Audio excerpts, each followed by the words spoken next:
sejak 2 dekade, sejak tahun 2000 sampai 2022, penangkapan Densus 88 selama 2 dekade ini, kebanyakan para teroris yang ditangkap itu kebanyakan mereka adalah orang-orang yang ingin kembali kepada Al-Quran dan As-Sunnah.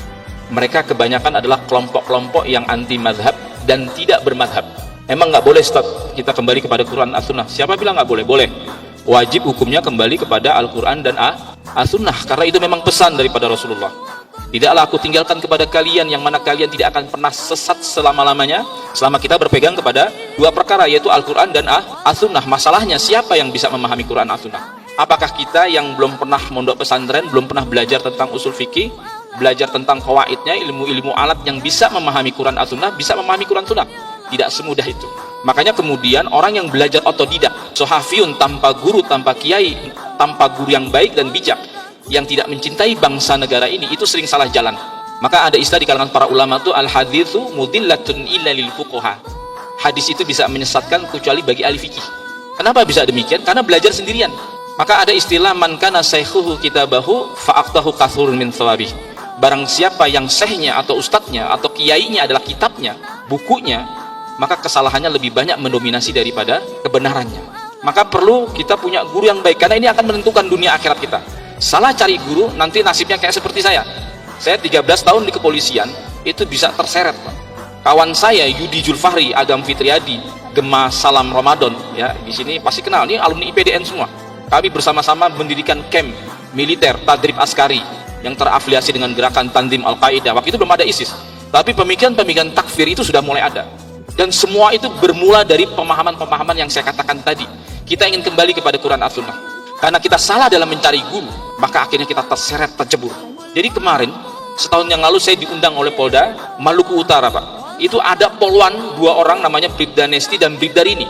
Itu dia tergabung, terafiliasi dengan kelompok JAD dan bahkan mau siap jadi semacam jadi bom bunuh diri. Dia sudah siap, ini anggota Polwan. Sebelumnya ada anggota Polri, saya sendiri. Ya, Yudi Julfari dulu pernah di sini di PDN. Ternyata gejalanya sama. Akhirnya dikumpulkanlah teman-temannya, kawan-kawan di sebuah komunitas yang namanya komunitas sunnah. Mereka pada protes sama saya, Ustaz, saya ini nggak disuruh, ya, kami ini bahkan dilarang untuk demonstrasi. Saya, Ustaz, kita menganggap bahwa Bapak Jokowi ini adalah ulil amri kita. Iya, saya percaya itu. Kalian nggak akan diajak untuk ngebom, untuk nembakin, enggak. Kalau diajak seperti itu, kalian pasti akan tinggalkan itu semua. Tetapi saya mau tanya sama antum. Antum keluar dari pengajian tersebut, dari halakoh tersebut, dari likoan tersebut, antum menjadi benci nggak di orang-orang di luar daripada kelompok anda? Ya karena mereka melakukan bid'ah, mereka mengakukan yang namanya bid'ah. Karena memang tahlilan, kunut, maulidan dan sebagainya itu memang bid'ah. Nah itu saya bilang, di situ poinnya. Kami ini ya sebelum melakukan aksi penembakan, pengeboman dan sebagainya, itu bermula dari kelompok-kelompok yang pertama mengharamkan yang namanya musik, yang menganggap bahwa tahlilan, maulidan itu adalah bid'ah. Ini bermula dari sini-sini. Jadi paham-paham intoleransi inilah yang sebetulnya merupakan tangga daripada tangga-tangga terorisme. Seorang intoleran dan seorang radikalis itu belum tentu teroris, tetapi seorang teroris dia sudah pasti intoleran dan radikal. Dan hampir semua penangkapan Densus 88 selama 2 dekade itu pasti menemukan kitab-kitab yang namanya kitab-kitab sekunder yang dimulai dari kitab-kitab seperti ini, Pak. Ini namanya kitab Ad-Duror Atsaniyah, ya. Kitab Ad-Duror Atsaniyah ini ada 16 jilid. Itu merupakan koresponden sejak Muhammad bin Abdul Wahab mulai mendakwakan tauhid di Jazirah Arab, ya, di Hijaz dan di Najd, ya, sampai kemudian berdirinya negara Saudi. Koresponden itu dikumpulkan. Lalu kemudian Raja Faisal di tahun era 50-an itu menunjuk kepada Syekh Qasim An-Najdiyah untuk kemudian menyusun koresponden-koresponden tersebut, dan saya bawakan ini ada 16 jilid. Yang saya bawa dari rumah adalah jilid 1 dan jilid 9, nanti saya bacakan. Nah, kitab-kitab tersebut dibawa, Pak.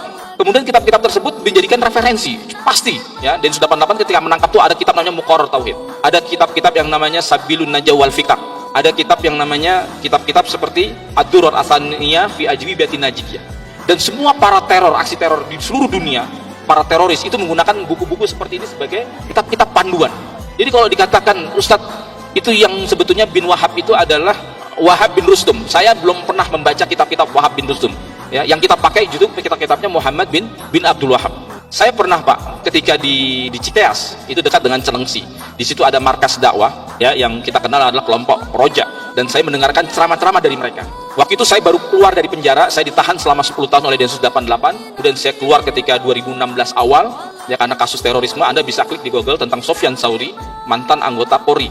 Ternyata kutipan-kutipan itu sama sebagaimana persis apa yang pernah saya bawakan dulu. Hanya kemudian kelompok-kelompok salafi ini atau kelompok-kelompok sunnah ini masih main di tataran yang namanya kuburan, Pak. Tentang syirik-syirik, kuburan dan sebagainya. Tahlilan, tabaruk dianggap sebagai sebuah ubadul kubur.